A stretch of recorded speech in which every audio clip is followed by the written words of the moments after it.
Hey, welcome. Thank you for accepting the invite. I'm really excited about this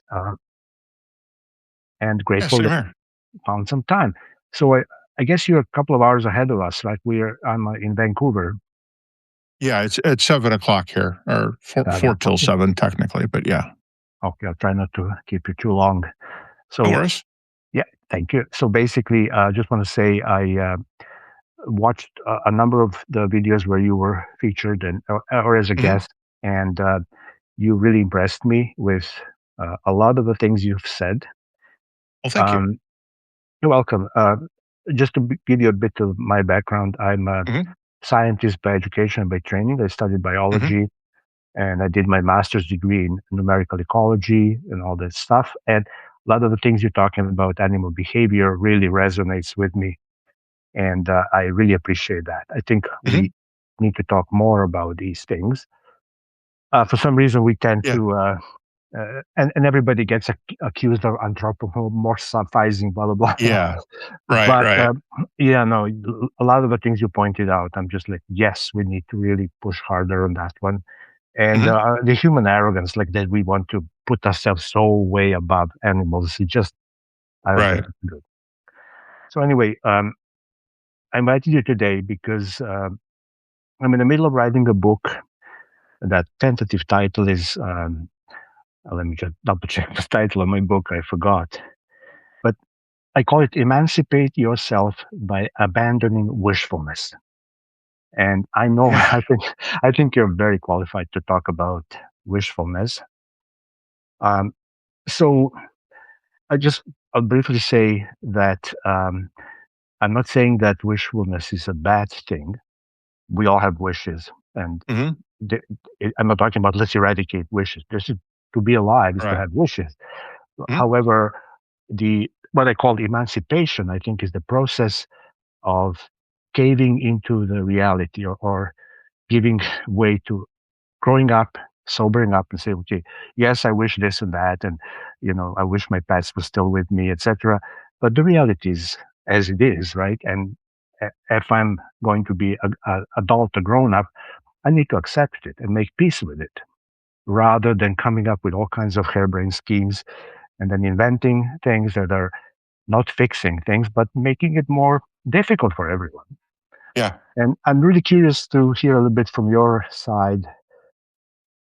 Well, I think for me, it's really about what can I prove to myself? It's asking, how do I know this? And I think there's 2 sides to it, right? I think it's okay to say, "I wish person X is alive," as in something you're expressing emotionally. I think that's perfectly okay, because we all grieve in different ways, and sometimes memories come up, and we have to deal with those long after we thought we had, and those are all okay. So, like you, I don't want to say that that's necessarily a bad thing, but to say, "I know I'm going to meet that person in the afterlife," I don't think is okay. Yeah, But I think there's a difference between those 2 things, yeah, that's pretty strong, and in believing in an afterlife, it's like, well, what does that really mean, and how does that really impact things? And we start looking at life differently, right? Why do any better in this life when the next life is gonna be better? Let's just move on to it quicker. Fortunately, most Christian religions that I'm aware of, and the Jewish religion and most religions have bans on suicide. Otherwise, that would be the correct thing to do, right? yeah, I mean, the logical thing to do. But no, fortunately, most religions have convinced their members that while heaven is better, killing yourself is a mortal sin and you won't go to heaven if you kill yourself. So, fortunately, they have that safety in there. But that's the only reason to have it in there because otherwise, that is the logical conclusion, right? Get yeah, yourself right with God, get yourself clean of sins. If you're a Catholic, go to confession, confess everything. Now you don't have any sins. Now move on to heaven, right? yeah, So that doesn't make any sense. Um, and I think the other thing that it does is we humans tend to be a little bit lazy, so we'll put things off if we can. Um, And so putting off making up with somebody that you've had a disagreement with eventually means that they're going to die before you can do that, right? Or you will, either way. And those aren't good things either, right? Do what you need to do now because you don't have very long. 80 years is not a long time, especially, you know, I'm in my mid 50s, so that's a really not a long time Yeah. left. So go do those things you want to do now. Don't wait. Don't wait to make your life better because the next life is going to be better. Well, you don't know there's a next life. Do this one.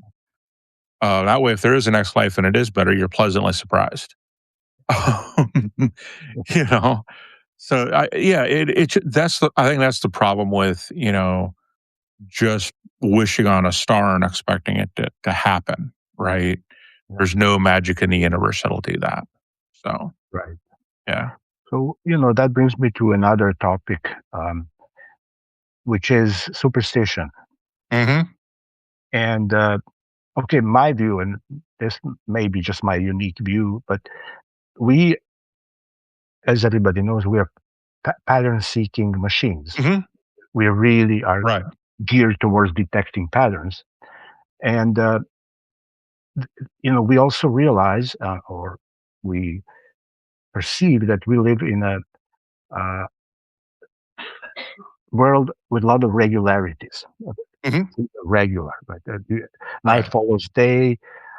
You eat, you get hungry, you eat again, Lots of whatever. patterns to detect. Lots Yes. of patterns. And then, we have brought in this concept of cause and effect. Right. And then, there are things that even animals understand cause and effect, and Mhm. they are pattern-seeking machines, and they are very smart. But we go one further, and we introduce a little bit of circumspection around that, right? So, Yeah. yes, for ages we thought that the sun is moving across the sky, but somebody was like, maybe let's look a bit closer. Why would you look closer? Well, I'm just curious. And then, oops, turns Right. out, no, no, no. What is obvious is not always at the Right. surface level, right? Um, However, we have this tendency to read causation into pretty much everything. And so now I'm thinking if I wear red socks, then all of a sudden I'm going to win lottery. And all these things that there's no possible Right. application. We draw the red line between this event and that event. And I call that superstition. Yeah. Yeah. I think we're not only are we pattern seeking, but I also think that we are primed by patterns. So, one of the things when I was looking to learn how to study better, they said was try and study in the same conditions in which you're going to take the test Mhm, mhm. and things like that. There are things that we can do, rituals we can do to get us in a certain mindset if we do it every time. I started being able to go to sleep right at 10 o'clock because I trained myself to do that. So as soon as my head hits the pillow, my brain goes, time to go to bed, time to go to sleep. So we're also pattern priming or however you want to phrase that is also true, right? So in the case of, say, a baseball player who has a superstition that he has a lucky pair of underwear, if that underwear puts him in the same mindset as the last time he performed really well, that's just part of the ritual, right? Oh, yeah. But wishing on a star, that type of superstition, the black cat superstition, those kinds of things, those kind of get out there, I think, and get into that. But we can also prime ourselves with patterns to do certain things, right? Absolutely. And then there's the mind body connection. If you stand in that superhero pose, arms up, head up, testosterone increases even in women. It's not a significant portion, but it does go up. Walking around hunched over in the defeat position affects hormones in your body as well, decreases testosterone. And we all do that, right? We're all looking at our phones now in this hunched over position. Yeah. So yeah, we have to be careful. I think add a little bit of nuance to the superstition. Is it actually just random chance or is it priming yourself? So go back to the example of the baseball player. Don't just do the underwear, do other things as well to prime yourself to get yourself into the mindset of being able to play the game better, to do your job better. those rituals, I think, help quite a bit. And it's amazing how far they go. When I was a Catholic, we went to, my dad was stationed in South Korea. We went to go visit, and there's this older woman, well, there, and she didn't really know what was going on, and she was in Korean following along with the mass. But we didn't speak Korean. We were able to follow along with the mass also because we knew what the ritual was, and we had the missals there, and it's MISSAL, not ILE, um, that has, everything that the priest is going to say and all the callback and response stuff that Catholics do all right there. And that ritual is very, very powerful in that respect. And there's a joke. Priest gets up, processes down the aisle, gets up and realizes that there's something wrong with his microphone, and he says, just loud enough to be heard, not understood. There's something wrong with his microphone, and the congregation responds, and also with you, because the call is peace be with you, and also the congregation responds also with you. They just heard something, didn't know what it was, and figured it was peace be with you, and off they go. Right. So again, there's good sides and bad sides to this type of priming and ritual, but it's something we can use. Oh yeah. But black cats don't affect your luck. Yeah, I know. And yeah, that's an excellent point. What I was actually referring to is more like a fan. Mhm. Like as a fan, watching a game on the TV, I can do all kinds of acrobatics. That there's no rational explanation that will draw the connection between me wearing this Right. shirt and my team win. I cannot prime them by wearing. They don't have any idea that I'm wearing a special shirt on that night. Right, Right? right. Yeah, That's that exactly, yeah. yeah. That's ridiculous. I think it Yeah. can be fun, right? Yeah, of course. Yeah. You So can make a bet. You can make a yeah. bet. But to honestly believe that, actually, you just remind me, there is an old Chinese story, and I'll try to relate because I Mhm, was studying Chinese philosophy a long time ago, so I may. But the story goes something like there was a simpleton peasant, like a really, mhm, I don't know what's the proper name, not an idiot, but simpleton, really mhm, simple-minded person, and he was just roaming around countryside, kind of not being suitable for doing proper mhm, work. And the story goes that one day he was just walking down a pathway in the forest, and he witnessed a rabbit just dart out of the rabbit's hole and run real fast and hit its head on the tree stump and falls dead. And he was like, right. "Oh wow!" He grabs the rabbit, takes it home, makes a delicious dinner, and from that day on, he was spending days in that exact position, waiting for the rabbit to Right, give his right. So it's like taking it all the way literally into like, okay, this is the regularity that I like. Yeah. Yeah, and we also get caught up in ritual for ritual's sake sometimes, right? There's, speaking of fun stories from Chinese philosophy. There's an abbot who got a cat one day. As one of the first days is being an abbot of the monastery, and after a few sessions of few meditation sessions, and he'd come back to his room, and the cat had just scratched everything up. And so he just finally said, "You know what? I'm tired of this. I don't have much anyway. I want to preserve it. I don't want the cat scratching it up." So before we go do our meditation, I'll have a couple of our first year acolytes come in and tie the cat up so you can't do that anymore. And this goes on for, the 20, 30 years that the abbot is there. And he's gone through several cats, and every cat gets tied up. He dies and leaves his cat to the next abbot, and the other abbot's also a cat fan, so he keeps the abbot. Um, the third abbot comes along and he doesn't like cats, so he gives the cat away and doesn't tell anybody. And he's getting ready to start the morning meditation. All of a sudden, these two acolytes come in. We can't meditate. We can't meditate. Why not? We haven't tied up the cat. Yeah, yeah. you know, uh, rituals can become foolish over time if they're no longer serving the original purpose. And that's something too, is pattern seeking, right? Yeah. That, okay, my cat is tied up, so now I can meditate better. I don't have to worry about that was a good thing, but the second cat may not have torn everything up. And the second abbot didn't need to keep doing it, right? And he may not have even, I mean, you could make an argument he didn't even know the acolytes were doing that Yeah. or whatever, right? Because things get lost in bureaucracy.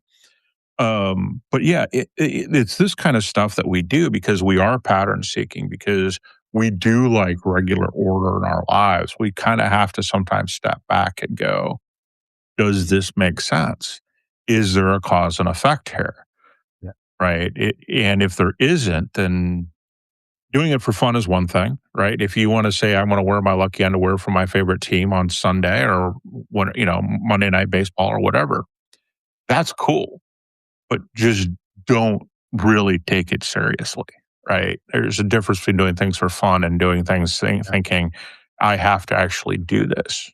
Oh yeah, and I mean, you can even use it as some kind of a social glue. Mhm.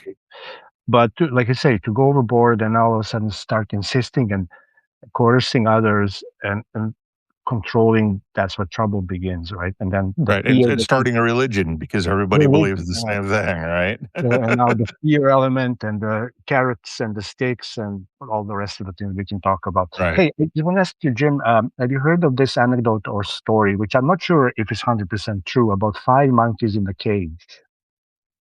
No, don't think I Kind of, have. kind of reminds me of the abbot and the cat. So Yeah. the story goes like this: they put five monkeys in a cage, Mhm. a pretty large cage, and on the ceiling of the cage they put a luscious, bunch of bananas. Mhm. And there's ladders in the cage. So the monkeys are like, hungry and they're looking around. And of course, they're smart. And one Mhm. monkey pushes the ladder and climbs up and wants to grab the banana. But the people who are experimenting, they have really powerful hose. They hose him down, and they hose Right. all the monkeys in the cage. And very unpleasant. And they all like, okay, stressed Mhm. out. And after a while, they're sitting there and they get dried, and again they're hungry, and then they're like, okay, try again. Anytime they try, they hose them down. Eventually, they get to the point where they realize the pattern, Mhm. and then you know, some foolish monkey tries to go for the banana. The four others beat him up, like, no, Right, they right, don't want right. this plus. Then what they do, they take one monkey out and bring a fresh new monkey in, and the fresh new monkey immediately goes for the bananas. The other four jump in and Right. beat him up. And they keep taking monkey by monkey out until such time where you have a fresh batch of five monkeys who never been hosed down, but anytime somebody tries to climb up, they beat him. Yeah, exactly. No idea. They have no idea why they're beating me up. He has no idea why they're beating me up. But that became a custom among the society. Right, yeah, and that happens a lot, Yeah, because we don't think about things. that's it. Why don't we do certain things? Well, it's because of the ritual. We just have never done it that way, right? And if you just because you haven't done it that way doesn't mean that it's a wrong way to do it. It just means you haven't done it. And sometimes superstitions serve a purpose. Like if you're a primitive tribe and you wander into a canyon and half of you die, then that canyon becomes verboten. You may not know why that happened, but that canyon becomes a bad place to go. Evil spirits live there, or whatever you need to do to describe this is a bad place to go. Don't go because we had an experience that we don't understand. And I think we do that in in modern times too. People have experiences they don't understand. Something going on with that. And that's bad. So yeah, we do this kind of stuff because we're pattern seeking. We may not understand why the pattern exists, but it does exist. So yeah. And it is very impressive to us. I Hmm. mean, it's, I don't know, maybe it's some kind of a primitive side of the brain. I don't know what it is, but it has an impact. And and again, um, going back to, I think, to the process of emancipation is becoming aware of that, self-aware, right? Hmm. Instead of just blindly saying, "Oh, it is what it is," right? Here's another interesting story I read about an ancient Indian story, and back in long time Hmm. ago, in one Indian tribe, there was a situation where a father saw his beautiful daughter grow up, and then he started lusting over her, and Hmm. he felt really bad, but he just couldn't help himself. He just wanted to, have his daughter as his lover, and he was getting really upset about it. So he went and saw the shaman, like, okay, help me. How? Hmm. He says, well, there's another tribe far away where that they have this magic potion or something that they can build a bonfire. They get all together. There's a ritual, and they throw this potion into the fire. The genie or some kind of a spirit Hmm. appears, and then he makes it so that it's okay to marry your daughter, and everything's cool, and nobody's any problems. And oh, thank Right. you. So he gives him the map, and the guy travels all the way there, meets the tribe, and explains things. And they show him the ritual. And yes, indeed, they have this powder. They throw in the fire. The genie appears, and the guy can marry his daughter. Everything's cool. And then he buys that power. It costs a lot of Right. money, but money's not an option. He buys it, rushes back home, organizes this big ritual, the whole village, and the big bonfire, and he throws that powder into the fire. The genie appears, and he asks the genie, "Okay, so can I help? Can I marry my daughter?" He said, "No, you can't." But what? But over there, you said it's okay. He said, "Well, the customs are different." Yeah. Yeah. Sorry, man, the customs are different. Yeah. Yeah. Well, I mean, and customs are different, right? And that's kind of where, you get slightly different moral sets of who can marry who, what the marriage ritual is, how do you get divorced, can you get divorced? All these things are ritualistic, Yeah, I know. and culture based. Oh yeah, because I know you guys often, because you have a really nice program, and they're just awesome. And a lot of times you have to talk to people who are pushing the objective morals, and I think you need to explain that. Show me. It's very hard to demonstrate what is this objective morals. That pretty Well, much. so in order for something to be objective, it has to exist outside of a mind, Yeah, right? yeah. So uh, this little wood dowel is objective. It exists outside of my mind. 1 + 1 = 2.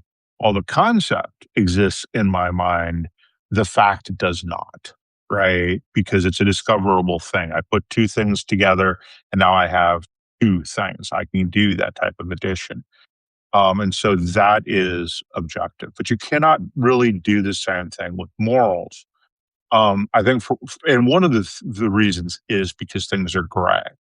If we take the biblical commandment, thou shalt not kill, there's no exceptions to that. It's shalt not kill. That means in self defense, that means in war, that means for any reason we would normally find acceptable, can't do. And Christians will make all kinds of exceptions that don't exist. Um, and then the question becomes, well, if that's the set, if that's the thing that it is objective, then why does God have the Israelites do all this killing? They do a lot of killing. He tells them to kill everybody but the virgins. He tells them to kill every man, woman, child, cow, pig, everything. And he does this in multiple places.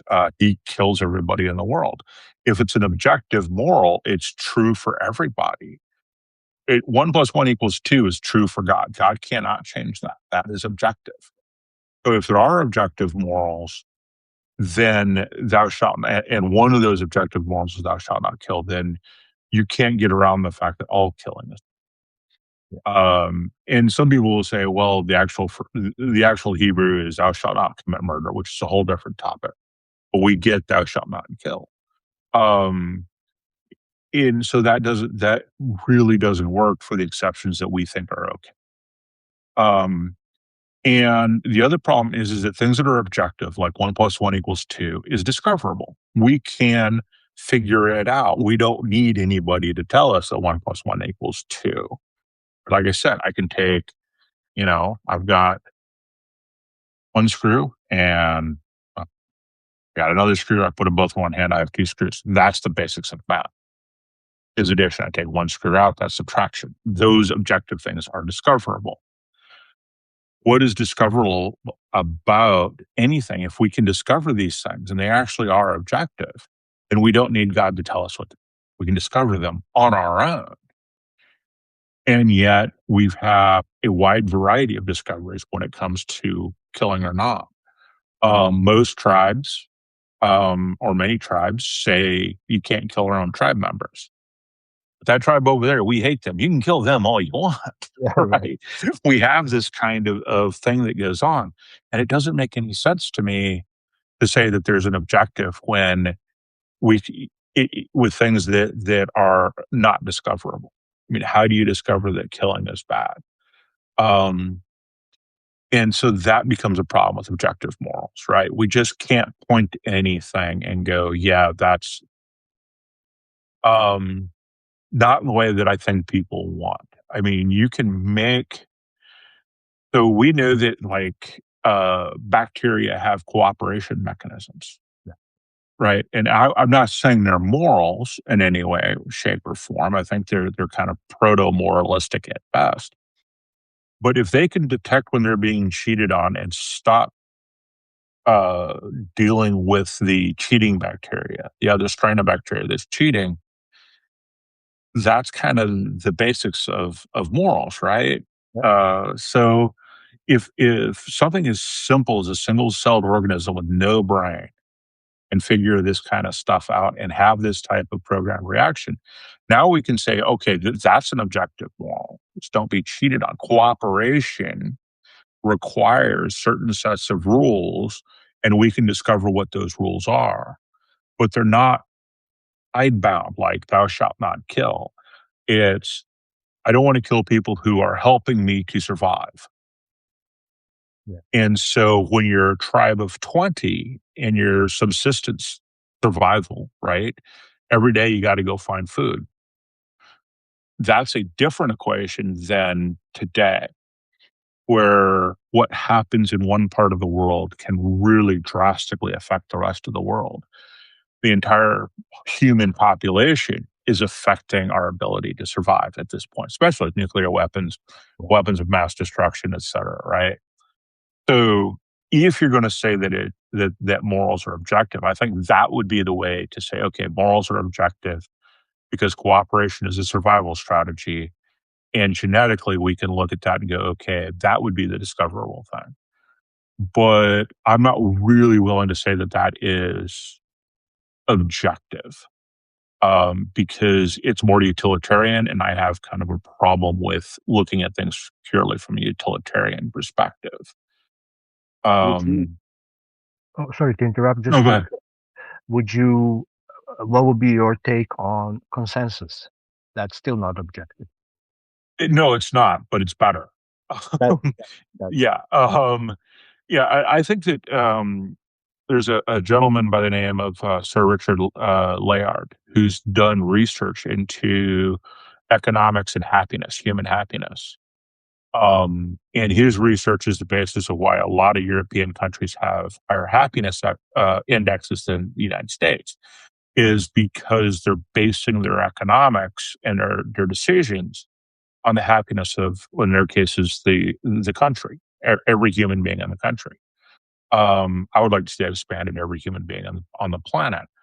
And the reason why this works so well is because Harvard, well, one of the reasons is what Harvard had discovered in their 80-year study of human happiness, is connection. How many people do you know? The more people you know, the happier you are.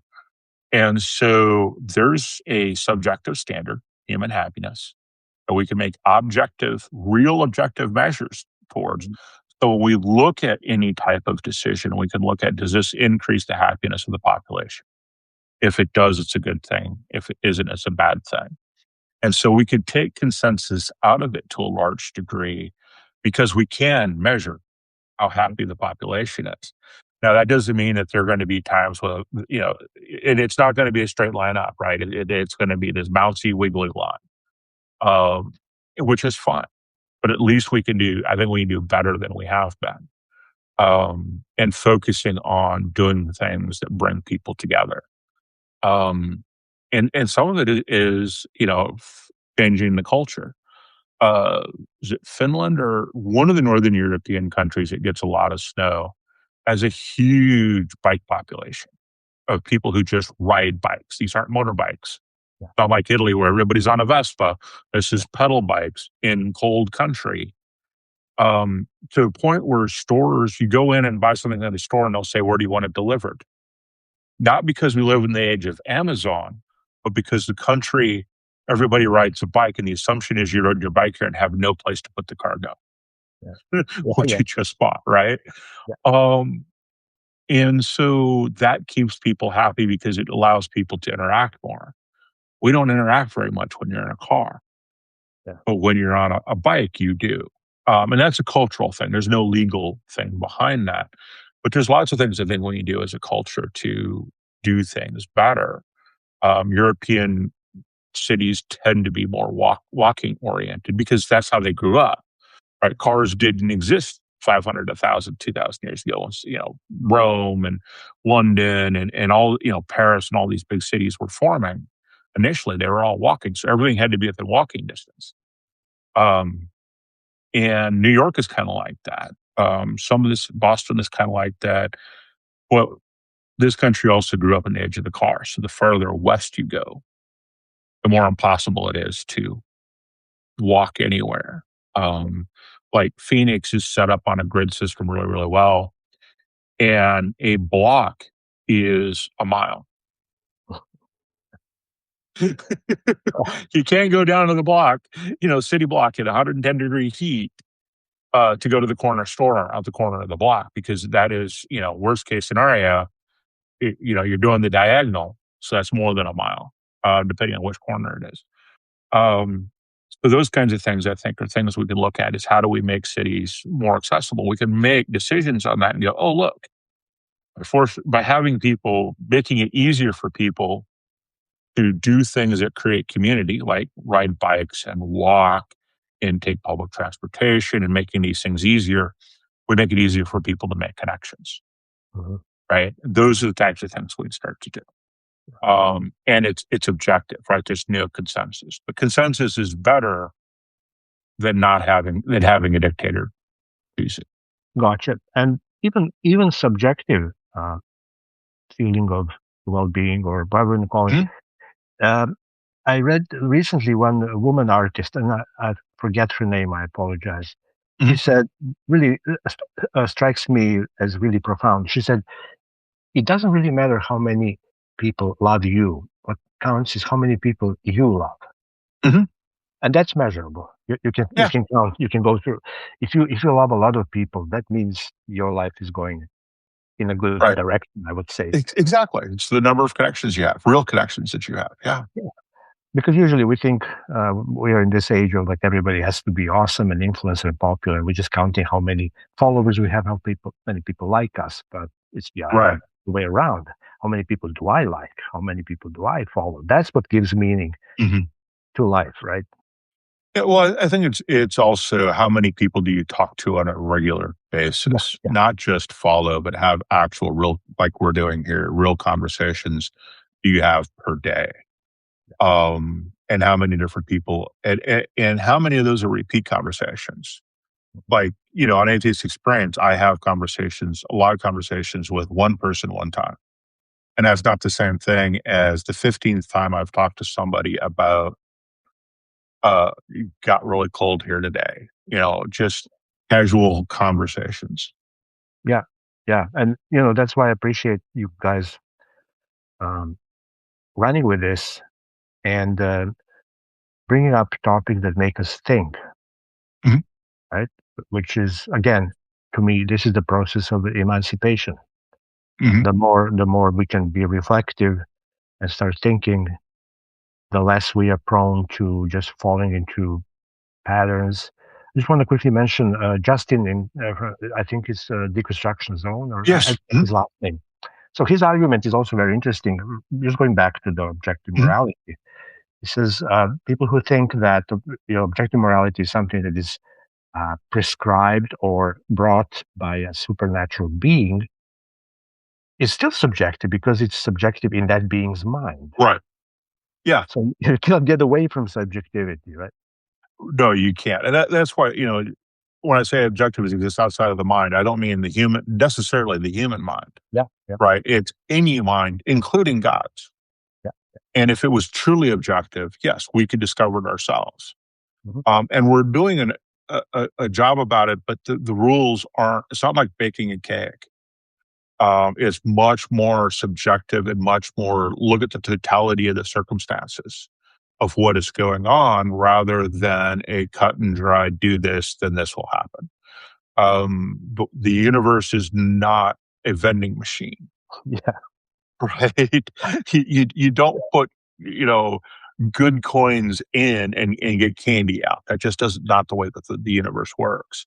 Um, there's a time and a place uh, for for us to say, you know what, we can't afford as a society to keep this person alive because there's such a danger and they cause so much harm, and we have nothing we can do about it. Right?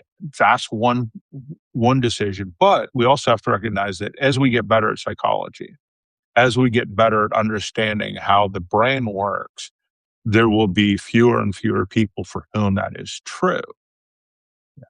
Right. So what is true today is not going to be true tomorrow or 100 years from now. And we have to recognize that. That's the other problem with saying that the other reason I have a problem with saying there's objective morals. Even though you can point to, well, cooperation is a survival trap, survival trait. Therefore, any type of cooperation or anything that enhances cooperation that enhances survival is good. Well, that doesn't necessarily work real well in some extreme cases, but you know, you can make the case that I just don't agree with that. I just think there are problems with that um, that get in, resource management and things like that. So, but anyway, yeah, if you're going to go objective, that's the way to go, right? It's right. survival, and if it helps people cooperate to survive, then it's good. Otherwise, it's bad. Well, but again, you make a good point, and I think any blanket statements we should be cautious about. For example, you probably know that Sam Harris, who I Hmm. think from his studies of the Buddhist teaching, Hmm. he has a formula where morality is something that lowers suffering, and kind of if you can minimize suffering or not incur suffering, Hmm. then it's an objective morale. However, there are situations where you have to inflict suffering to make things better. That Hmm. you have to prick someone's skin with a needle to give them vaccine.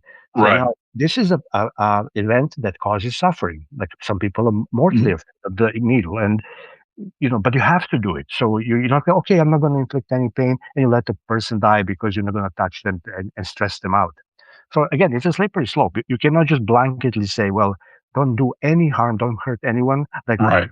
like Jains do. They would not step on an ant, and they would not touch Right. anything. Well, there are situations where you're better off being a bit more assertive and maybe tough love, Right. right?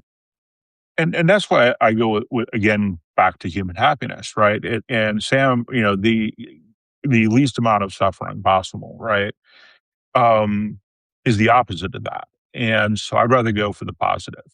So if the vaccine, so like with the minimized suffering, if the person already has a natural immunity to something that reduces the odds of them catching, say, the measles, which is on the rise in the United States for stupid reasons. Um, Giving them the vaccine increases that, but it also causes them some suffering. Yeah. But in that case, you could make an argument that don't do that in that case, right? Assuming we can measure the effectiveness of the human uh, uh, disease defense against, say, measles, just to pick on something. Um, but if we focus on human happiness, right? Well, herd immunity and having that one person vaccinated and all of the people who have, say, strong immune systems get vaccinated increases herd immunity, decreases likelihood over everything, and therefore it's worth whatever suffering we have to because the overall human happiness goes up because people who have weakened immune systems don't get the disease. Right. And so And Sam's not looking at the individual either. I think he's looking at the societal level, which Yeah. is kind of where we have to look at. And so it gives you a slightly different perspective, looking at the quote unquote positive side of human happiness as opposed to suffering. Um, so yeah, but yeah, again, I don't think that he's entirely wrong. I just think the focus needs to Well, be on the positive. Yeah, no, I'm not saying he's wrong. I'm just yeah, pointing at the corner edge case yeah. where we need to be open to that. And just Mhm. a blanket statement and going to the extreme. I know Sam's favorite example of religion that is not malicious is Jainism. Mhm. But even then, you can get in a situation where they're doing harm because they don't want to incur temporary suffering because for the I don't know. I'm Right. just Well, so the Jain view when it comes to something like the killer bees that are a problem. These are bees that will swarm and kill humans. They will kill livestock. They will do really, really bad things. Um, those are things that we have to make a decision on. You know, once that type of a swarm gets near a human population, then we really do have to kill them off to decrease suffering at the very least of a wide variety of animals, not just humans. And so we could look at things like that and kind of go, well, no, you kind of have to do that. Um, an animal that is rabid. Um, there's no cure for rabies, as far as I know. I could be wrong, but if there isn't one, yeah, then there's some human suffering that's going to happen. There we're going to have to, you know, kill the animal or destroy the, do something that is going to cause suffering to an animal to alleviate the suffering of the animal or yeah, the suffering of the people who may love it if it's a pet, yeah. right? So, Choose the lesser of two evils or something like that. well, so yeah, I have a problem with that. Yeah, Choosing the lesser of two evils is still choosing evil. yeah, Um, and so it's not really choosing it's really choosing what is going to cause the least amount of harm or increase the most happiness. Watching a loved pet suffer through rabies distemper and go through all of that is not going to be pleasant for anyone. It's definitely not going to be pleasant for the dog. And so we can make this case that there's going to be greater net human happiness after dealing with the rabid dog than there was before or during the incident. So, yeah, I gotta, anytime we start making that choice, we have to recognize that we're still choosing evil. Just because it's the lesser of the two doesn't mean it's not evil. yeah, yeah. Absolutely. I just want to quickly go back since we are on the topic. You Mhm. had a really interesting. Was it a research or with rats who were rewarded doing something, and then if Yeah. this action would somehow entail harming other rats, then he would not do it, which is Right. which is mind blowing. Yes. The level of empathy and these animals feel for their you know fellow beings, it just amazes me. Yeah. Well, they humans and rats have the same harm aversion mechanism, and so they, like a lot of mammals, we have very similar structures in our brains to other animals, and with the rats, it seems like they have a very strong identity with other rats, and so you can't bribe them into harming another rat, even if they don't know the other rat. And it really is fascinating because in this one aspect, we can definitely say, well, humans only need someone in authority to tell them to harm another human, And it's to done. include killing another human. So if there's objective moral values and they exist outside of us, why did they exist in this example better in us than it does humans? And if God has written this on our hearts and we all know this, why are rats in this instance more moral than we are? If that's the case, if we're the superior moral creature that God created, where is that? Where do we see that? And it just doesn't make any kind of sense when we start looking at, what what what other animals are doing, because every animal that is societal in some way has a similar set of rules that they follow, because cooperation is a survival strategy. Horses, dogs, any pack animal, any animal that survives as a group will have a set of morals that they follow. And it will be a different set of morals than we do, and it'll be enforced differently, but they still have them. So yeah, that's kind of and again, it goes back to, objective morals. We should be able to discover them. But that particular article is from 2020 on phys.org, and it's called Rats Avoid Hurting Other Rats. Um, so yeah, it is kind of interesting to do that, and then go look at human experiments where just because somebody in a lab coat said, yeah, increase the shock value because they got the question wrong, Mhm. Yeah, right? yeah, yeah. It just doesn't make any sense. I know. But knowing that, I mean, that particular experiment and understand, and it kind of changes your opinion of rats, because we were brought up to think of them as something to vermin, right? Just Mhm. to eliminate them. Well, I mean, there are other aspects to them too, right? I mean, rats are incontinent, so they urinate everywhere, Yeah. and almost all the time. They don't really go to the bathroom in a particular place; they just kind of go wherever they want, and those are problematic. Oh yeah. They do carry diseases. There are other things with them, right? And there are other things that they do that are not as moral.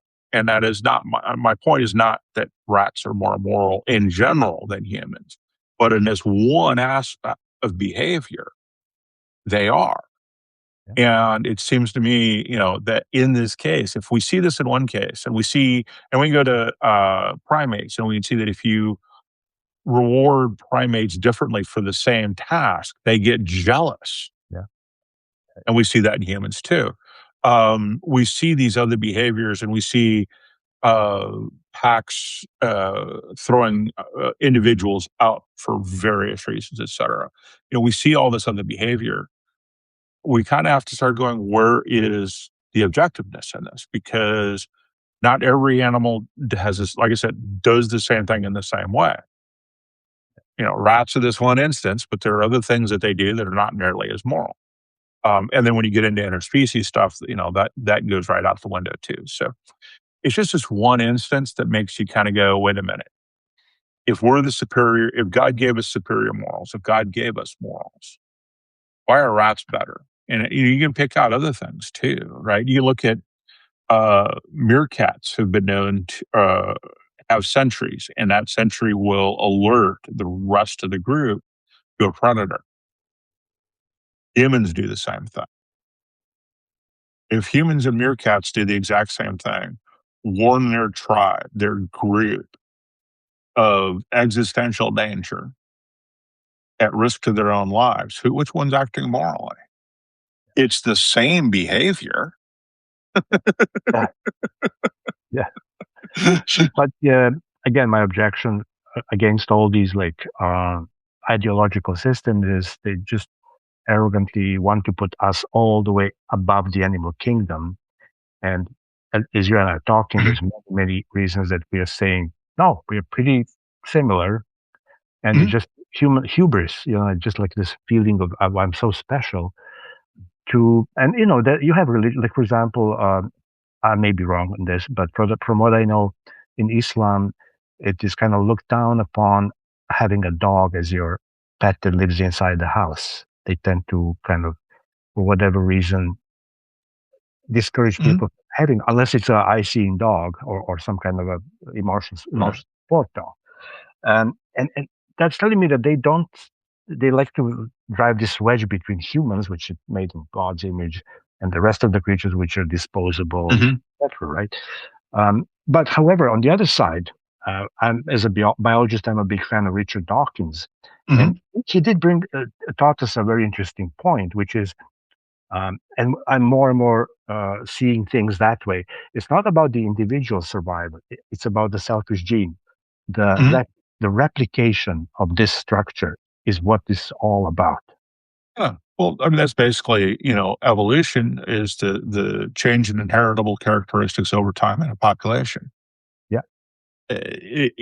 That's all it is. Yeah. And whether you're talking about micro or macro or anything else, Yeah.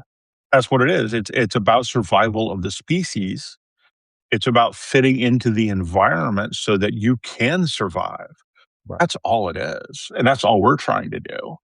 But you see, We're just better at it. right. But biologically speaking, my understanding, the unit of that survival is the genome. It's this Mhm. structure that expresses itself as a phenome, but it desires to replicate Mhm. because the material world is impermanent. You cannot have a platonic structure that stays forever in the clouds. It is subject to decay and entropy. So you need this process of replication, and Yeah, and that's evolution, right?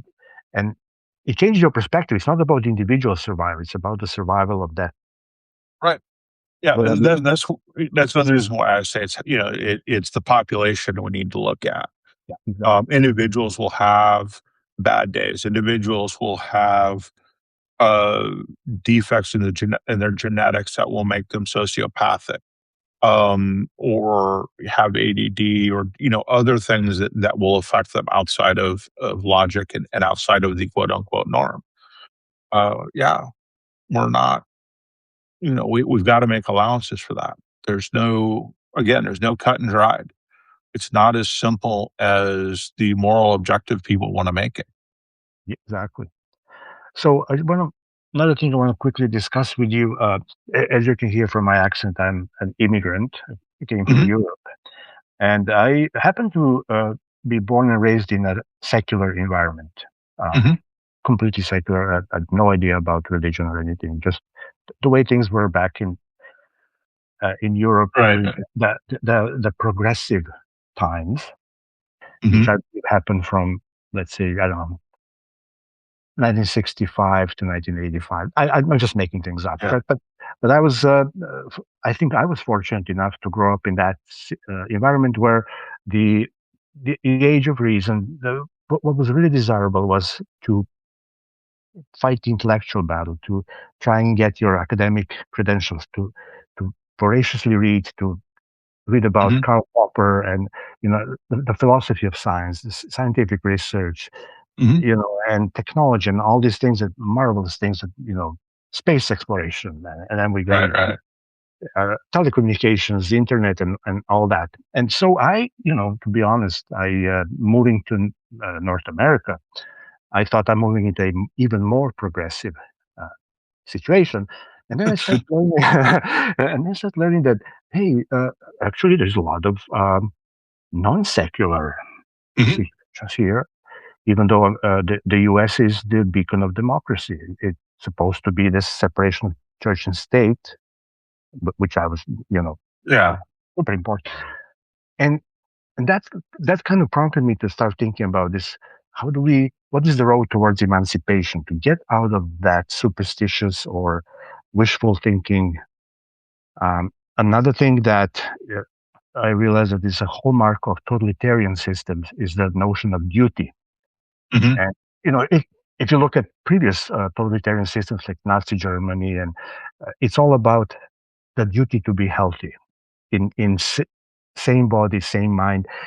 You have to, as a citizen, you have to pledge your allegiance to health and not Well, giving any to the state, yeah. Yeah, the best way to serve the state is to be healthy. healthy. Yeah. And now I see it kind of mushroomed into another uh, level. Maybe I'm wrong, but it looks to me like it's now about your duty is to feel good.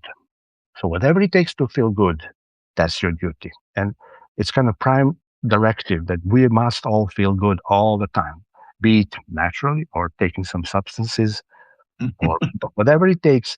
If you're not feeling good, then something's wrong. However, I was brought in a situation where it's okay to have protracted periods of you not Oh, feeling yeah, good yeah. because you're trying to grow up, you're trying to understand reality. Not everything is up to your liking all the time, right? Right. And so that's another thing that I think challenges this notion of let's emancipate ourselves from wishful thinking. Can we just open our eyes? And yes, science finds there's certain findings that are not up to our liking, but it's a hard cold facts. It's a hard truth. But people like to kind of go la la la and turn around and what is my new age shaman or whatever. Yeah, there is a lot of I think people chasing things that aren't true. You cannot be happy all the time. This won't happen. You can be artificially happy all the time. At some point, you're going to crack. Yeah. Those drugs eventually stop working as we developed. I don't know if you watch this show, Pluribus. No, I haven't.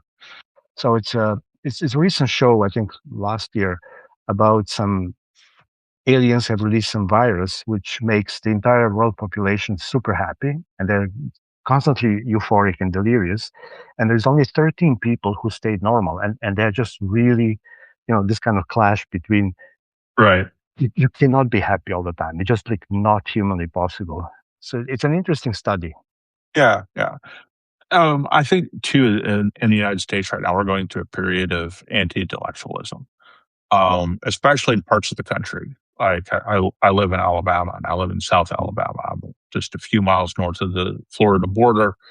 I'm at a few miles from the Georgia border. We're about an hour and a half from the Georgia border.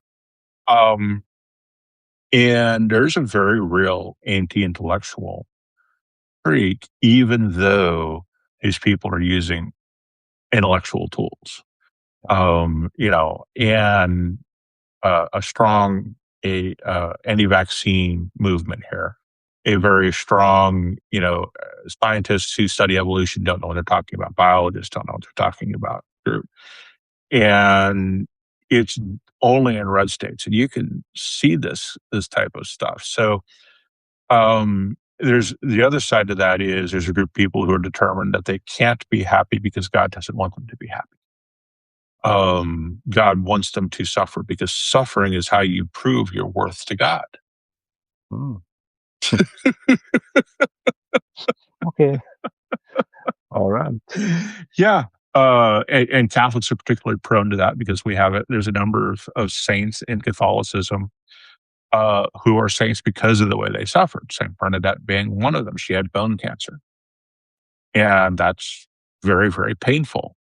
And she was, she tried to go into the nunnery, or she did actually go into the nunnery. And during her entire novitiate, she was just ridden and ridiculed and just made miserable because she would occasionally have to stop whatever they were doing and take a break because the pain was so great. And yeah, suffering is good. You have to suffer to prove your worth to God. And it makes no sense. It's like if God loves you, he wants you to be happy, not miserable. Parents don't want their children to suffer. If God's supposed to be the perfect parent, why do you have to suffer? And so, yeah, the other side of that, I think, is coming out of the South and the conservative religious movement, also known as MAGA. Is a lot of that coming out of there. It's just like, this makes no sense. You don't have to suffer to prove you have to suffer to prove your worth to somebody. Something is seriously wrong with that person. But maybe, arguably, maybe that propensity to seek suffering is what makes them feel good about themselves. Very perversely, yes. It makes no sense, right? I feel closer to God because of the way he makes me suffer.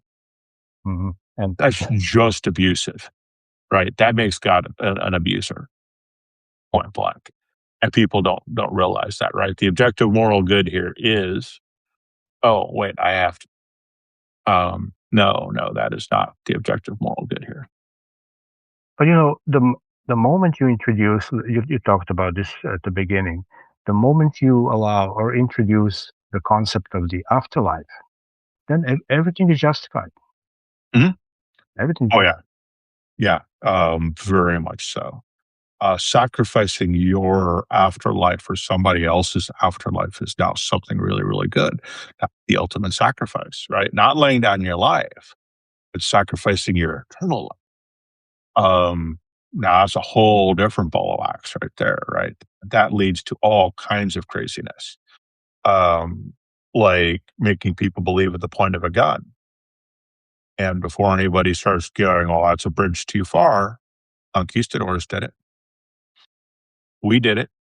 We took Native American children away from their homes, cut their hair, gave them European names, biblical names, or bade them to speak their language, all at the point of a gun. And not just the United States, Canada did it. Yeah. I'm not sure if Mexico did it. They probably did it to some degree as well, the Spanish there. So it's been done. Yeah. Yeah, no. So again, I hope you understand my perspective. Yes, I of course gone to school and studying, and we learned about all world religions. But I thought it's Mhm. folklore. It's something. I had no idea there's a living, strong, living daily religion soaked in this, like you say. Mhm. That really surprised me. I did not expect that. Yeah. Well, the red states in the United States are also the poorer states, economically disadvantaged. And so I think this idea that suffering gets us closer to God is a way to justify and say why they're in such a and feel good about themselves for being in such a bad situation. We suffer so much to be closer to God. God wants us to be closer to Him, so He makes us suffer. And that explains our situation. That explains why we can't put food on the table. That explains why we don't have jobs. That explains why we don't have good paying jobs. That explains everything, right? Um, and it's just stupid logic to twist yourself into that rather than say, I have something I can do about this. This is something we should all be doing something about. And, we're not as a society, as a state, we're not doing anything together to make all of our situations better. Um, and it just doesn't make any sense. I know, and that's where somebody like Christopher Hitchens uh, may come in with his. I like his idea where he's talking about emancipation, but his proposed model is to raise the floor Mhm. rather than shooting for the stars and showing you the ideal that you're never gonna be adequate enough to meet this kind of high bar. Why don't we look into raising the floor? And see an example, and 100% agree, is giving freedom to women, stop Yeah. oppressing women. And immediately, if you're given a grant or just pull back and just say, okay, your reproductive cycle, you own everything about this. Even as he says, give them a handful of seeds and see what happens next. Right? Just let Yeah. them be, let them do what they need to do instead of oppressing them. Suddenly, you see everything flourish, right? Mhm. But the privilege, patriarchy, the privileges, they don't want to just give up on that kind of centuries of oppression, right? Well, that kind of gets to the conspiracy theory of everybody, of the rich or the powerful wanting to keep people down, and that's looking at it from that point of view. And I think the real reason is much simpler. I have this book that I identify with, and it says these things, and I believe them. Um, and therefore, we're going to do them. And women are second class citizens in the Bible. Yeah, Period. End of conversation. You cannot get around this. And so, because of that example, that is the example all women should follow because that will make them happy in the long run. And I've had that argument said to me on multiple occasions is my wife is happier because she's a traditional wife and she submits to me fully. And that makes her happy. And I'm like, what about the women who don't want to do that? It's fine. It makes your wife happy. But what about the women that's not going to make happy? It makes every woman happy because that's the way God made them. Yeah. So let's go talk about Madame Curie. Let's go talk about any strong woman, Michelle Obama. We could talk about Kamala Harris. We could talk about all these women who have done so many amazing things. Oh, to include, oh, by the way, defending the church and coming up with some of the churches, the Christian churches, the Catholic Church in particular, or beliefs, which has happened through the centuries. Now, most of those women ended up being called witches and harlots and killed or burned at the stake. Killed in some horrific fashion, because some man got upset that they were actually smarter than he was. Yeah. you know, so yeah, it just it just makes no sense to say that the Bible has women on the same pedestal when you as men, and women are equal to men when you see if a virgin is sexually assaulted, the payment goes to the father. Why wouldn't it go to her? And then she's forced to marry her assaulter, which leads to severe PTSD, depression, suicidal thoughts, and suicide in far greater numbers than the general population. Why would a loving God do that? Why would a loving God say, kill everybody but the virgins, those you can keep? Why would he say, if a soldier sees a woman he likes in a conquered country, he can take her to wife?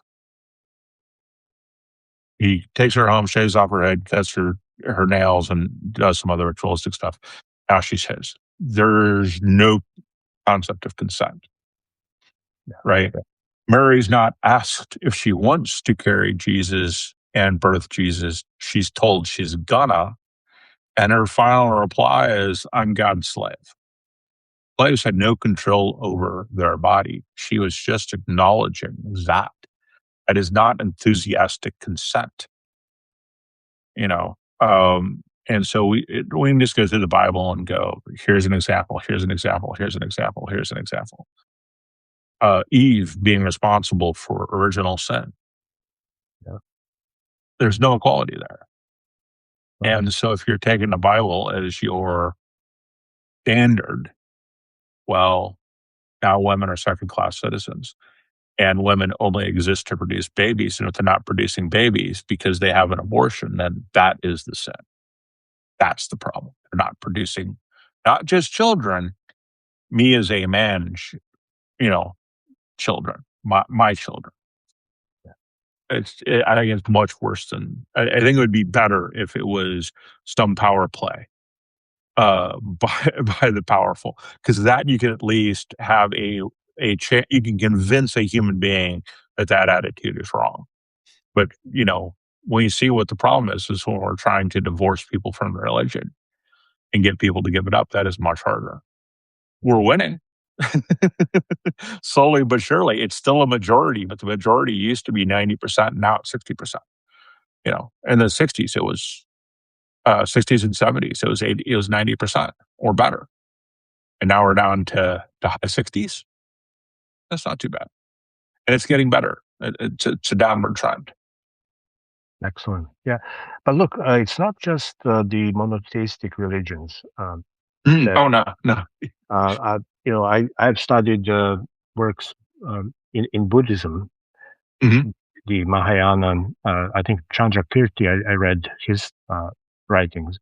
And in one, I forgot which book, treatise on the, I don't want to, it's been a few years, but basically he outlines how this practice progresses and improves.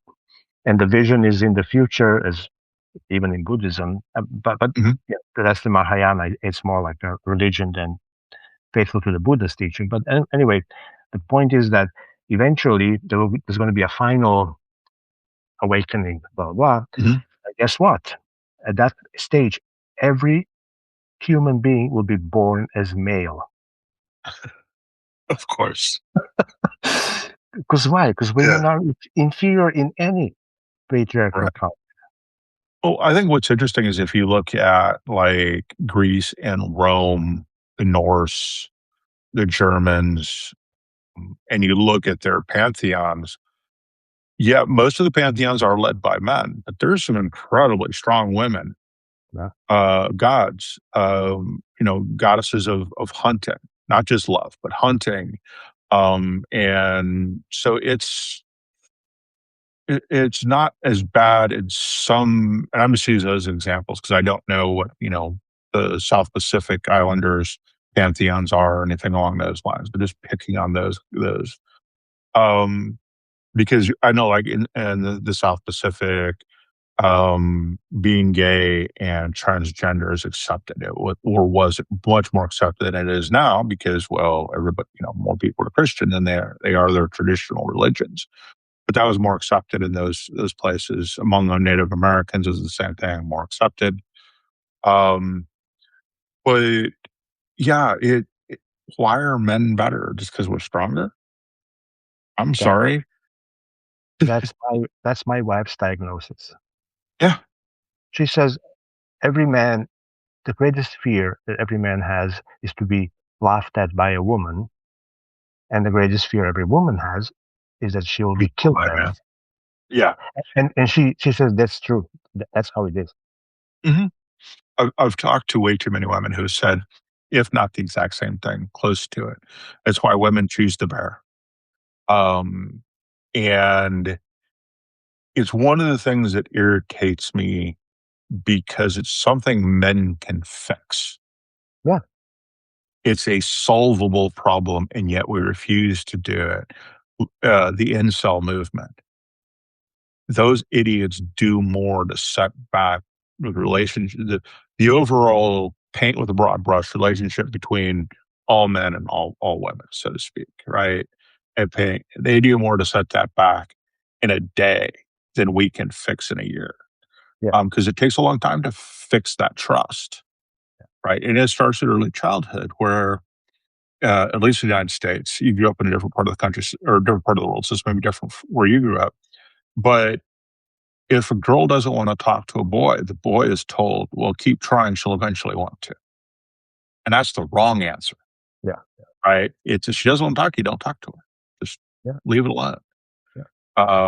That's the right answer. And we're not taught that. And so those are things that are problematic. Another thing that, especially here in North America, that we are noticing is school children.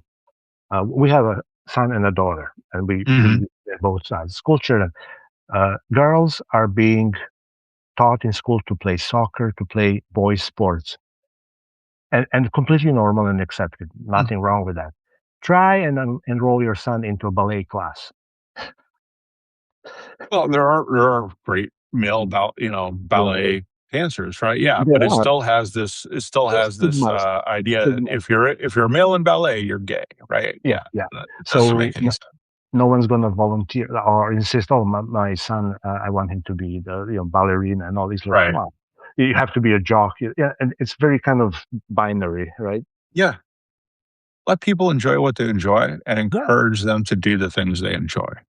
yeah. Um, I'm happy that my children's generation, touch wood, are way less prejudiced from what I can see, and the horizons are much wider, and everything's cool for them. I think the internet has done a lot for that. The ability for a kid in rural Alabama to talk to a kid in rural India, or rural Germany, or anywhere in the world, um, and to pull news from everywhere in the world. Um, to be able to go online and learn anything they want. These are things that I didn't have growing up as a kid that I would have loved to have had.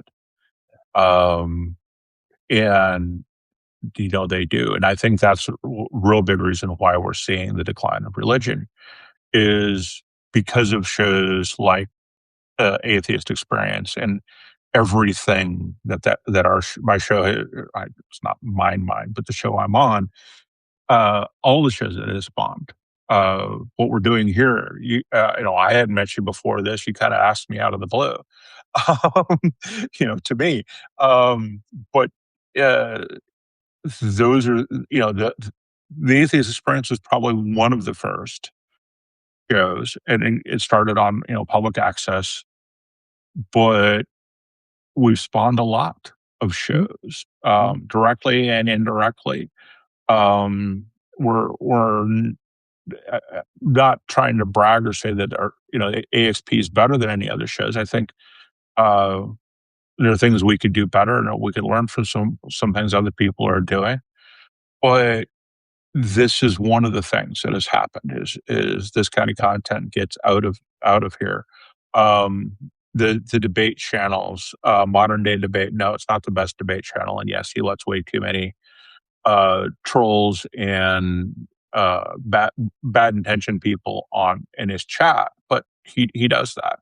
You're able to see this. A bunch of physicists and William Lane Craig, Lobar Bill, had a debate on their channels, going back and forth, and it wasn't they weren't sitting in the same room.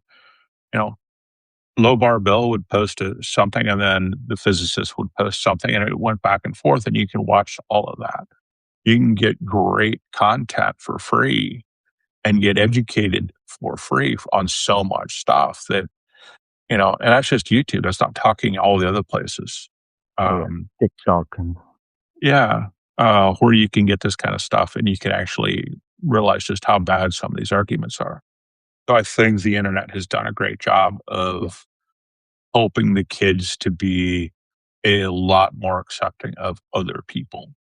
yeah, yeah. No, no, you're doing a brilliant job. I can tell you quickly how this came to be. I if you don't mind. Yeah. It was about a little bit more than 2 years ago. I posted something on some platform. I don't know why I did it, but I'm like, because I'm a scientist, and I'm like, look, science is eager to be proven wrong. That Mhm. is my credo. If I'm doing the research, I can't wait somebody proving me wrong because now I know we have made a progress, right? Right, Some kind. right. But I was kind of a bit disappointed or disillusioned about medicine because I didn't get the feeling that doctors are too eager to be proven wrong in what they're doing. Maybe I'm wrong, but I Well, had this a few experience where I'm like, no, no, no, he's coming from the position of authority and like I know what I'm talking about. I'm like, don't we want to look at second opinion or something, something like that? yeah. Well, medical doctors, I think, yeah, they do have, at least in the United States. I can't speak for them anywhere else, but in the United States, there's the joke about Doctor God complex. Uh, Um, yeah, and they're always right, and they have to be right. And I think there's two things to that. One is the ego of knowledge, right? And they have very specialized knowledge that they fought very hard to get. yeah, And I think that's reasonable to have a little bit of ego about that yeah. because it is an accomplishment, right? Oh yeah, But the other side, I think, is fear based, where if they think that if they show that they have some doubt, that their patients will go to a doctor that doesn't have any doubt because of what's on the line in so many cases, right? Our health is important to us, and we don't want to go to somebody who is full of doubt. So I think there's some of that going on there. But yeah, doctors sometimes do get very egotistical. They get mired in their practice. Um, and that's also not a good thing. So they see a very narrow subset and then are likely to make conclusions on that subset of the population that right. may That's what not be true. I kind of drew a very weak parallel between, you start from your what you want to see, and you work your way backwards and fishing for data that will support that, which is the anti-science in my mind. Right, Because I start with an all hypothesis, and then I'm trying to right. do the experiment, etc. So anyway, that's okay. But a person I know who I kind of respected as a engineer, he responded and he says, "Well, Alex, I think you're wrong." I'm like, well, "What do you mean?" He says, "No, religion is also eager to be proven wrong." I'm like, "Oh, wow, that's news to me." How did? He says, "Okay, he sent me the link to a debate. I forgot. This was like December 23. Uh, Christopher Hitchens was debating with somebody, right? Mhm. Maybe, maybe Dr. Craig, blah, blah. Now, I'm ashamed to say that, but I never heard of Christopher Hitchens before. That's okay. It kind Big of opened world, big wide world. a whole new vista for me, and I devoured all these like debates, Mhm, and it's super interesting, and all these other guys, Richard Dawkins and Peter mhm. Atkins, and these are phenomenal guys, right? But all along, I was like, yeah, okay, of course, there's a saying you cannot make somebody uh, accept something if his salary depends on him not understanding it. Right? Yeah, So I think it's very true. Yeah. yeah. So I'm thinking, okay, these guys, these brilliant minds, are debating professionals, and of course, a professional cannot be talked into. Oh, crap! You're right. My entire career is wrong. So I'm like, th- and I'm like, why don't they bring a regular Joe from the street and debate him? And because that and then Because, one. Sorry, well, go ahead. so it's a bit unfair in some ways. Sometimes I feel bad for the callers because I've been doing this for a long time.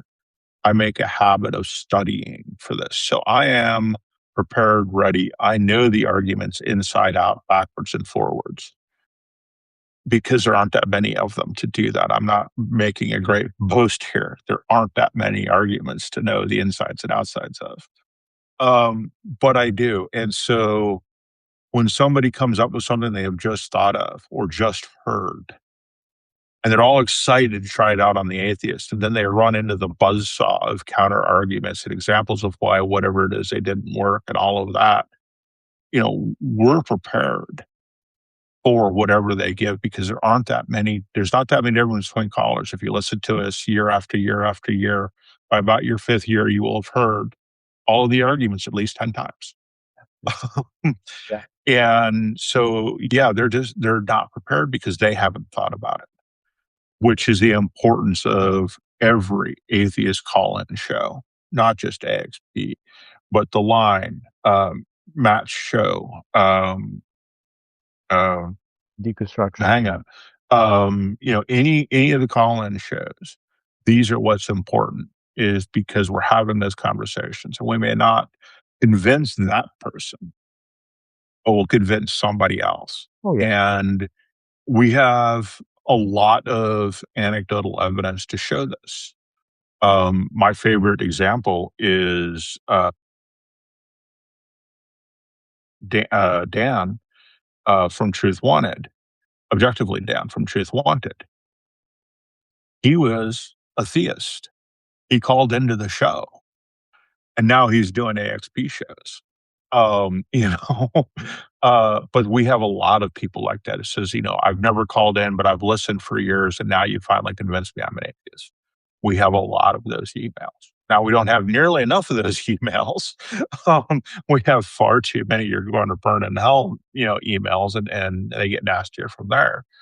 But yeah, we have a lot of those emails of people saying, you've convinced me. And I think for every one, it's safe to say there are probably three others that didn't. But so, yeah, we're not going to convince the person. And the professional debaters, I think those are the ones to listen to as well, not just people on the shows, because not all of us are professionals at this, like Hitchens was, and well, Dawkins has got other issues, but some of these other folks, because you can actually hear people who know the arguments argue the arguments. And I think that's important too. If you really want to understand both sides of the argument, listen to people who are capable of arguing both sides. And yeah, that's not the average call. But again, the average caller is not arguing anything. Is only arguing worse. Have a worse take on whatever the argument is because they don't understand it as well. Yeah. But they're not saying anything different than the professional apologist. Of course. No, I was naively expecting moving from the professional arena into more like street level. I was Mhm. naively expecting a better batting average. And then I discovered there's so many people where when you read the passage from their holy book, they get upset and they attack the reader. Mhm. Kind of kill the Yeah, message. I know exactly what you're talking about. Yeah. And that was like, to me, that was something I did not expect. Yeah, That yeah. they You have whoever to be reading it wrong. You're taking that out of context. That's not what the Bible says. I'm reading it right here. Here, let me put it up on the screen for you. Here you go. You watch Deconstruction Zone. You watch Justin and the Bible Guy. Um, you watch Dr. Blitz, who's a physicist, PhD physicist. Really funny to watch non-physicists attempt to tell him what physics is, and that makes no sense. Um, yeah, you see that all the time, and it really is funny. We just did this last time I was on AXP. We had someone call in and say, "Well, the Old Testament is completely different than the New Testament." You go and read them, Matthew 5, that says, "No, that's not true." Uh, Jesus says, "I don't." The law has not changed one jot, one tittle. And he says, "If anybody says they have, they are the least Yeah, in heaven." yeah. And she's like, "No, it doesn't say that. This is right here. It's right here in Matthew. Go read your book." Well, I have not. I'm not as up on reading the book. Then why are you calling in to attempt to tell us what the Bible says when we know it better than you do? Right? You should probably listen to us. But that's not what my pastor says. You're wrong.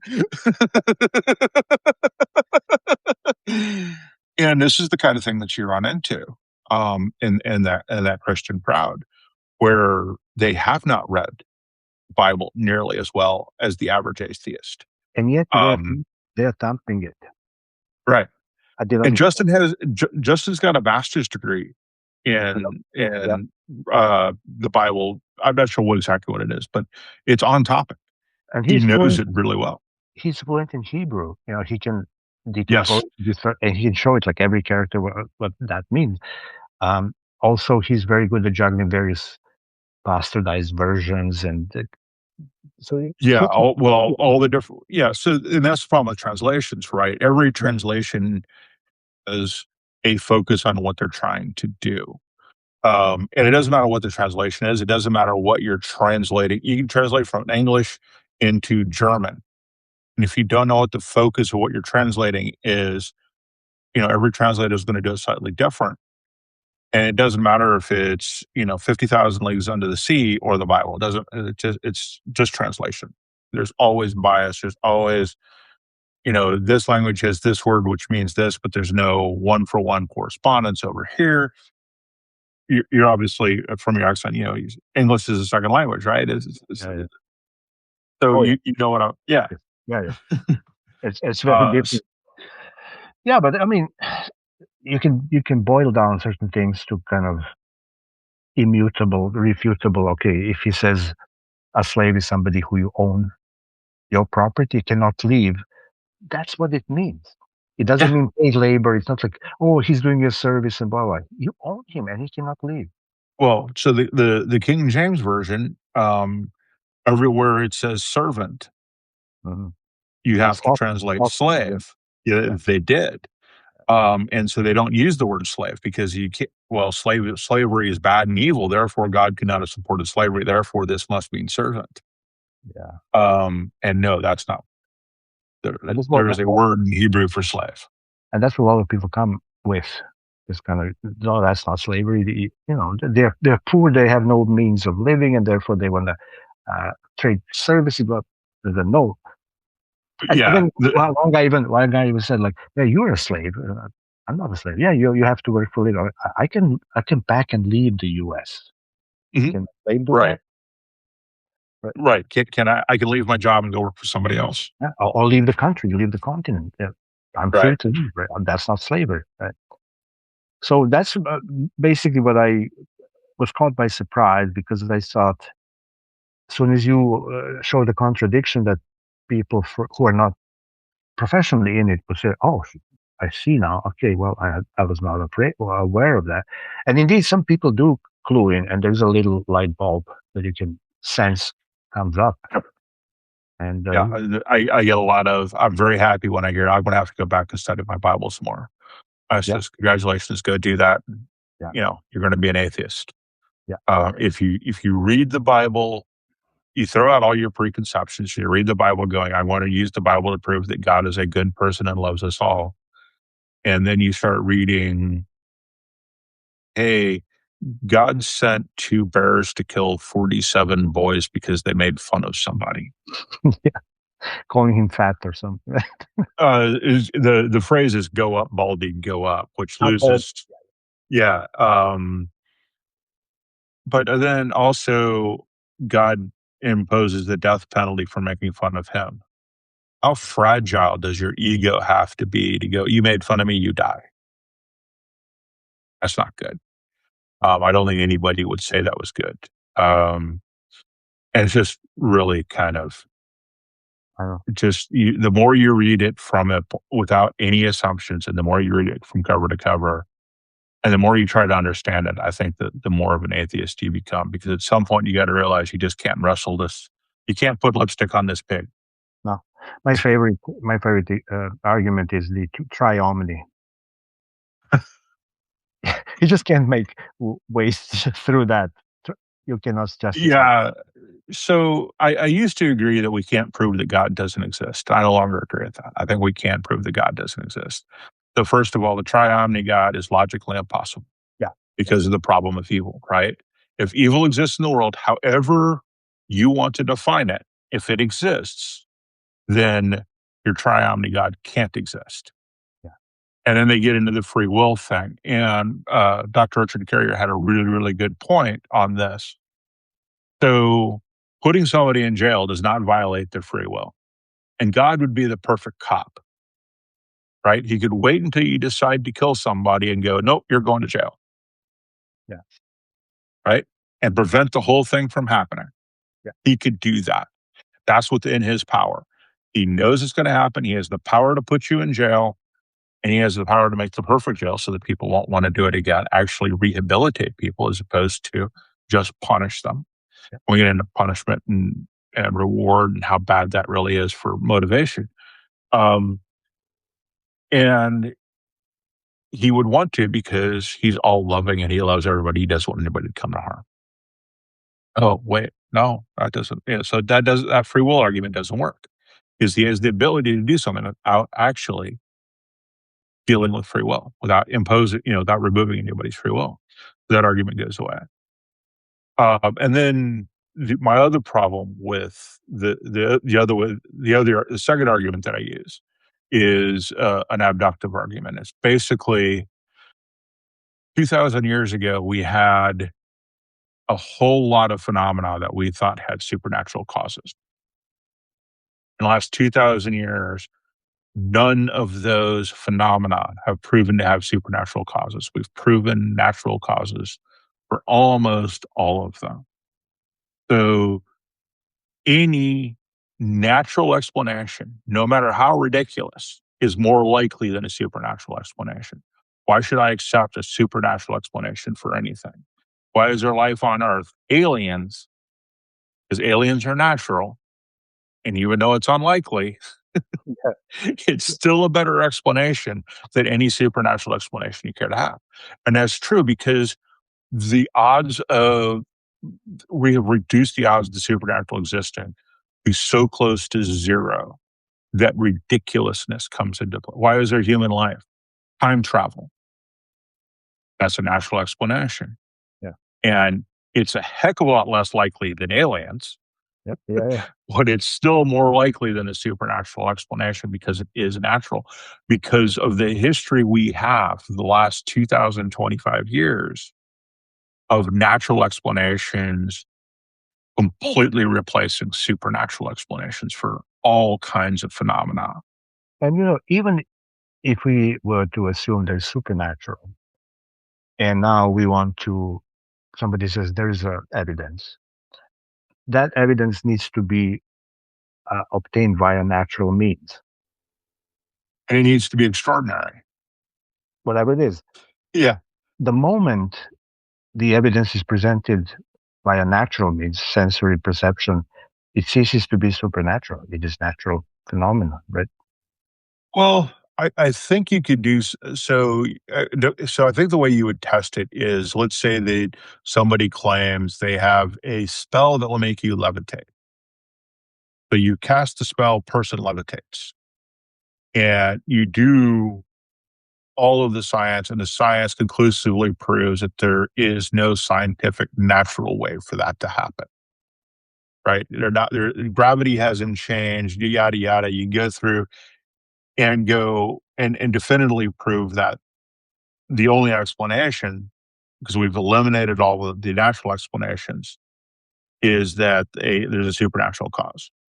Now, we could argue whether or not we'd actually eliminate all the natural things. And I picked levitation because I think we can. I think that would be a supernatural phenomenon that we could actually prove was supernatural. Maybe clairvoyance or clairaudience, remote seeing and remote hearing. Maybe we could do the same there. Um, I think that's a little harder to prove because you could get into quantum entanglement and something really weird with quantum mechanics there, maybe. But yeah, I think there are experiments you could do where you could eliminate all known scientific natural causes and go, okay, because we've eliminated all of these, then the supernatural must be possible. But wouldn't that And put then us, you can, yeah. wouldn't that put us in the same position as 2,000 years ago? As according to the current knowledge, we cannot explain da da da da, and we ascribe. Well, no, because we've actually done the experiments, right? We've looked at, is somebody changing gravity around them, right? We've looked at, is there some sort of aerodynamic thing going on? Is there a fan below? I mean, we've looked at all of the possibilities for this to happen, and we've eliminated them all. And if we can eliminate them all, and the kind of argument there is, well, we can't eliminate them all, so we can't ever know, right? Then we have to conclude that the supernatural somehow or other exists.